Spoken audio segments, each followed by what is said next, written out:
What is up, guys? In today's video, I'm going to be going over several of the NPCs that I think are most useful or most helpful in Chapter 5, Season 4. As always, if you guys do enjoy this video, remember to give it a like, subscribe if you like some more, and comment down below which NPC you think is the most impactful this season. So, the first ones that we're going to talk about are going to be the Specialist NPCs.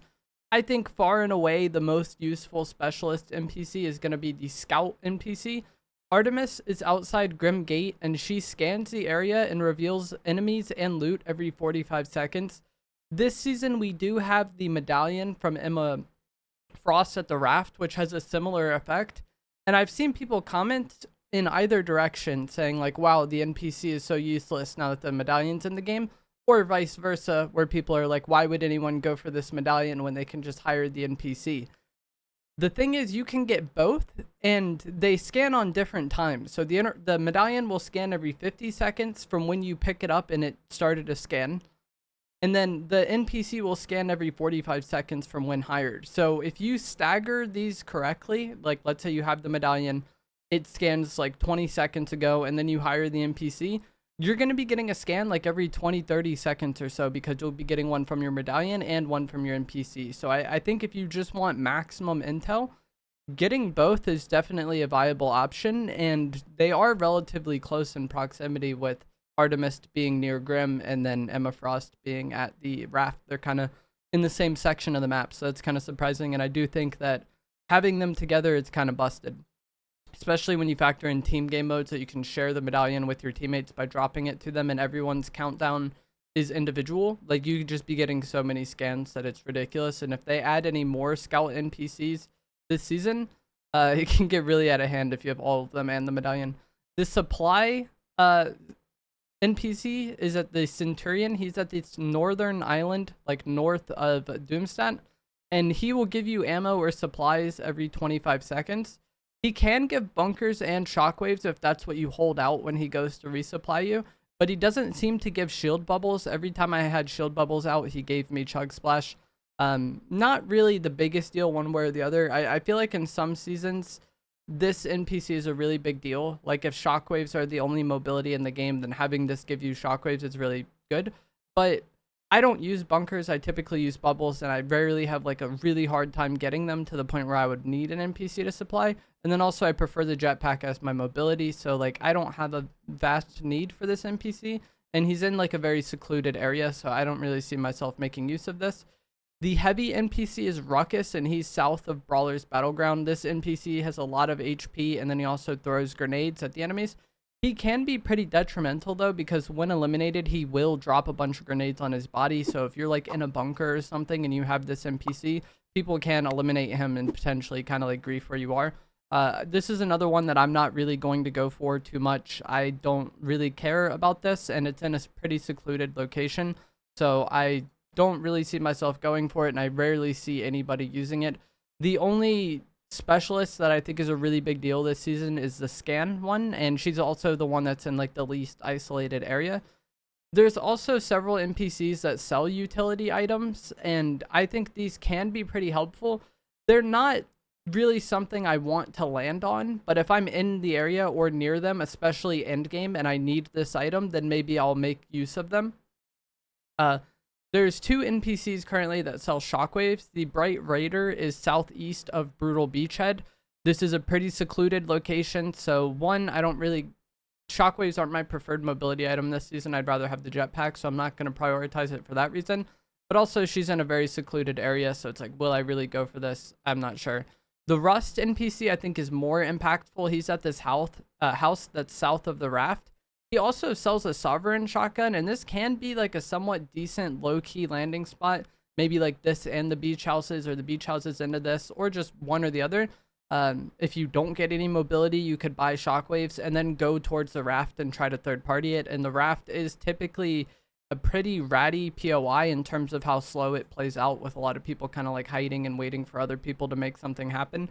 So if you want if you really want that medallion and that mythic AR, but you want a safer start to the match, maybe landing at this house with Rust can be, you know, get a little bit of loot, maybe get decent timing on third partying them. And if you happen to not get a jetpack, then hey, at the very least, there's shockwaves. if you are someone who likes doing double mobility, like you like having the jetpack and shockwaves, and I feel like knowing about him can be helpful in the event that you need shockwaves and you're kind of in that area, you know, or maybe you get rebooted at some point like decently late into the game and you don't have mobility yet, then like making use of the Rust NPC can be pretty helpful. And the same is true as Bright Raider, I guess, if you are, you know, in an end game that, or in a match that's kind of like in that area, you know. There's also 2 NPCs that sell Shield Bubble Juniors, and this is a kind of like same story to what I was talking about with shockwaves. I'm not going to be landing on these NPCs to get shield bubbles. Like, I like shield bubbles. I think they're really helpful to me this season, but it's not they're not so hard to get that I need to land on this NPC for it, you know?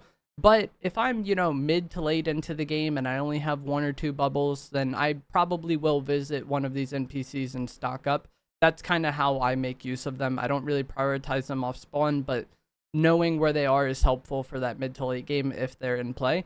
The War Machine NPC is west of Doom's Court. He sells Shield Bubble Juniors. And then also the Peabody NPC is at this kind of like gas station south of Nitrodrome. And again, he also sells Shield Bubble Juniors. And I've had a decent amount of games end kind of in the area around that Peabody or near that late enough into the game where I am able to restock on them. So that is definitely pretty helpful. And then the final NPC I want to talk about is going to be the Pilverine NPC. He is outside Restored Reels, and he sells a Rift, so you can just buy a Rift from him and Rift where you want. And then he also sells Patch Up. And the reason why I think this is beneficial is because he's like basically the middle of the map. And so if you do want to get around the map pretty quickly, buying a Rift from him, like sometimes I land Restored Reels, being able to buy a Rift from him and then just fly to Castle Doom really quick is, you know, pretty helpful. And then the same is true of Raft. If you really want to go Raft, it is close by, but using the Rift, you get there a little bit quicker, I feel like, and you don't use any of your jetpack mobility, which is good, because like you can definitely use the jetpack to get around the map really quickly, for sure. But if you're using your jetpack to rush to Raft or rush to Castle Doom, and then it's kind of on like less than 75% cooldown by the time you get there, I feel like you're getting there later, and your jetpack might be less of a factor by the time you do get there. So I feel like this Rift is pretty beneficial if you land anywhere in that area, or, you know, you're far from zone and you want to get there quickly. Maybe you have somebody chasing you and you just want to get out of there. I feel like there's a lot of reasons why just having a Rift you can spawn in the middle of the map is like pretty beneficial. And so yeah, I feel like knowing that the Pilverine NPC is there and is an option is pretty beneficial. But that is the list of NPCs that I think are pretty helpful. There are other ones that sell guns, or some of the ones I talked about also sell guns. But with how I view the loot pool this season, I don't think there's anything that's like incredibly like super high priority, you know? And with the Doom chests around the map, I feel like it's also like easier than ever to have high rarity loot. I feel like I'm very often getting like purple and gold loot pretty early on in the game, and other players that I eliminate also seem to be in that same boat. So I feel like buying weapons is less of a priority. And then like same with shockwaves this season, the jetpack is just so much better that I'm less inclined to be worried about buying them. I feel like NPCs really aren't as big of a deal this season as they have been in some past seasons, although the scan one is still very good, especially when combined with that medallion, so you can get scans as often as possible.